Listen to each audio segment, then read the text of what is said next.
तो गाइस आज हम बात करते हैं इकोनॉमिक क्राइसिस के बारे में जो कि श्रीलंका के अंदर इस वक्त आए हुए हैं। जो ये इकोनॉमिक क्राइसिस आए हुए हैं, इन क्राइसिस की वजह से जो श्रीलंका के जो लोग जो हैं वो प्रोटेस्ट कर रहे हैं। कहाँ कर रहे हैं? प्रेसिडेंट हाउस के बाहर, और अपने प्रेसिडेंट से कह रहे हैं कि भाई आप दे दो रिजाइन, क्योंकि आपसे इकोनॉमिक क्राइसिस कंट्रोल नहीं हो रहे हैं इस वक्त। और हमारे जो श्रीलंका के प्रेसिडेंट है वो हैं गोटाबाया राजापाक्सा, जो कि 2019 में चुनाव में जीते थे, 2019 नवंबर में। अब हम समझने की कोशिश करेंगे जो इकोनॉमिक क्राइसिस जो श्रीलंका में इस वक्त आए हुए हैं उनके पीछे कारण क्या है। वैसे तो सबसे बड़ा कारण है इकोनॉमिक क्राइसिस जो इस वक्त आए हुए हैं काफी टाइम से श्रीलंका के अंदर, उसका सबसे बड़ा कारण है करप्शन। क्योंकि श्रीलंका के अंदर जब से उसको इंडिपेंडेंस मिली है 1948 से लेकर आज तक श्रीलंका के अंदर करप्शन बहुत ज्यादा है। तो अगर कोई पूछे तो कहना कि सबसे बड़ा कारण क्या है? करप्शन।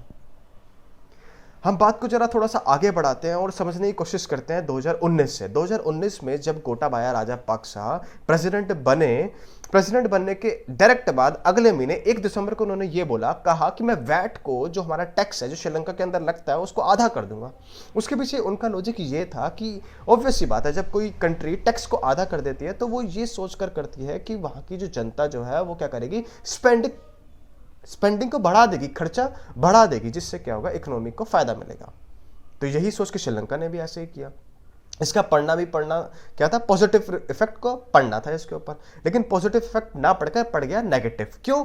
क्योंकि जब ये डिसीजन लिया गया उसके 4 महीने बाद 2020 मार्च को क्या आ गया, कोविड की वजह से क्या हुआ, लोग जो थे वो चले गए अपने घरों में, लग गया लॉकडाउन की वजह से क्या हुआ कि जो श्रीलंका की गवर्नमेंट, जो प्रेसिडेंट है गोटाबाया राजापाक्सा, उन्होंने ये सोचा था कि लोग जो कि क्या करेंगे, अपनी स्पेंडिंग को बढ़ाएंगे, लेकिन स्पेंडिंग बढ़ी तो नहीं, उल्टा और कम हो गई।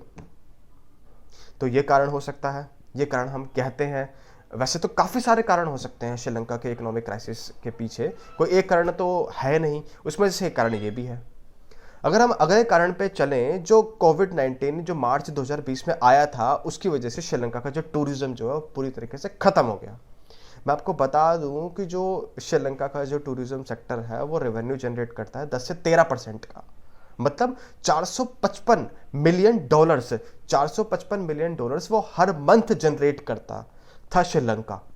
कहां से? टूरिज्म से, जो कि 2021 जून तक कितना हो गया, $3 मिलियन पर मंथ। आप लगा सकते हैं कि कितना मतलब घाटा हुआ श्रीलंका को, टूरिज्म सेक्टर जो कोविड-19 की वजह से बंद हो गया, पूरी तरीके से खत्म हो गया। तो एक कारण ये भी आप कह सकते हैं।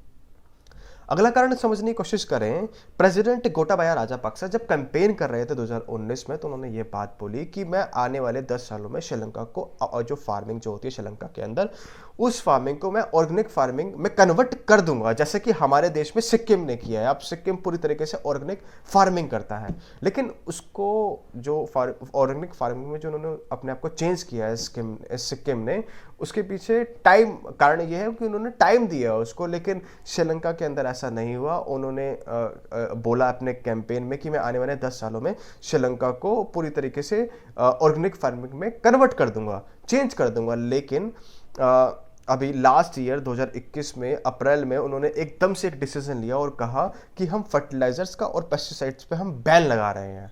अब हम जो भी हम फार्मिंग करेंगे श्रीलंका के अंदर, वो पूरी तरीके से हम फार्मिंग करेंगे, कौन सी? Organic farming. जिसकी वजह से क्या हुआ, उन्होंने ये डिसीजन लिया, जो कि अचानक लिया और डिसीजन, उसकी वजह से क्या हुआ, श्रीलंका का जो फार्मिंग सेक्टर था पूरी तरीके से खत्म हो गया। जिसकी वजह से किसान आगे प्रोटेस्ट करने के लिए, और किसानों ने जब प्रोटेस्ट किया बहुत बड़े लेवल पर, तो श्रीलंका की गवर्नमेंट ने ये बोला कि चलो ठीक है, हमसे हो गई गलती, हम अपने डिसीजन से वापस लेते हैं, आप तुम फर्टिलाइजर्स और पेस्टिसाइड्स का यूज कर सकते हो। लेकिन उस वक्त हो चुकी थी बहुत ज्यादा देर होने की वजह से क्या हुआ, फार्मिंग सेक्टर तो ऑलरेडी पूरी तरीके से खत्म हो चुका था और अभी भी खत्म हो चुका है।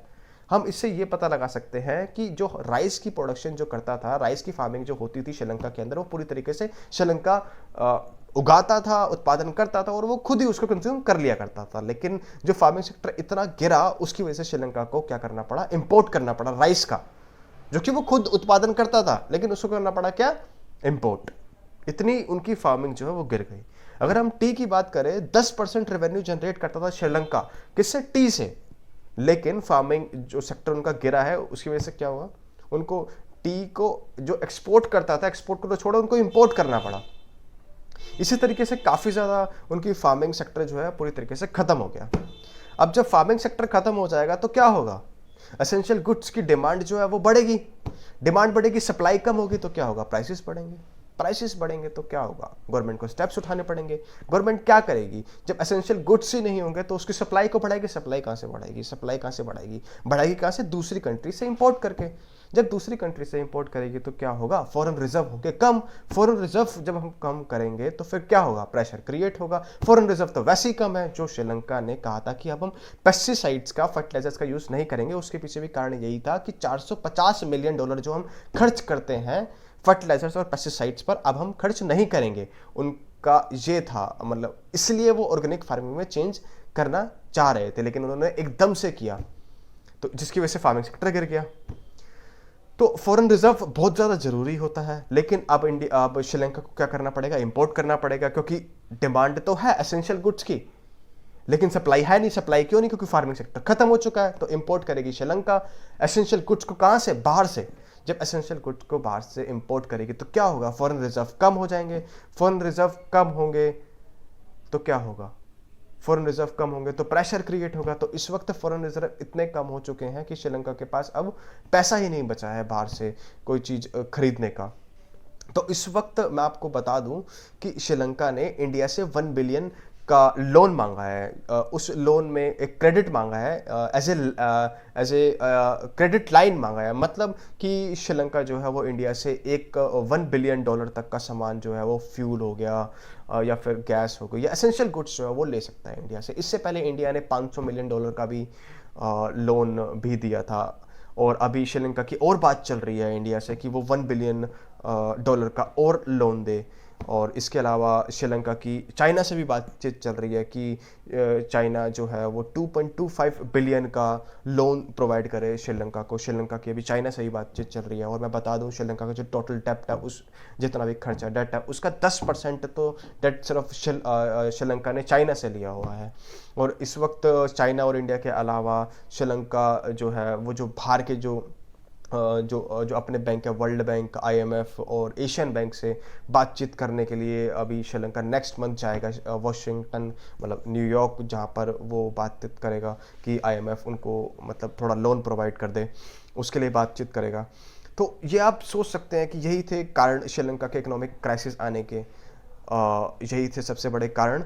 और ये बात भी बहुत ज़रूरी है कि श्रीलंका की जो इस वक्त कंडीशन है वो एकदम सही होनी चाहिए कुछ टाइम के अंदर अंदर। अगर ये श्रीलंका के अंदर जो इकोनॉमिक क्राइसिस अगर और बढ़ जाते हैं तो उससे क्या होगा कि इंडिया के ऊपर प्रेशर पड़ेगा। क्यों? क्योंकि जो जितने भी वहाँ के जो लोग हैं, रिफ्यूजीज हैं, वो कहाँ पर आएंगे? वो इंडिया के अंदर आएंगे, क्योंकि श्रीलंका के अंदर इकोनॉमिक क्राइसिस है, वहाँ पर गुड्स नहीं है, प्राइसेस इतने बड़े हुए हैं, तो सारे के सारे लोग कहाँ पर आएंगे? इंडिया के अंदर आएंगे। और इंडिया के अंदर आना उन्होंने शुरू भी कर दिया है।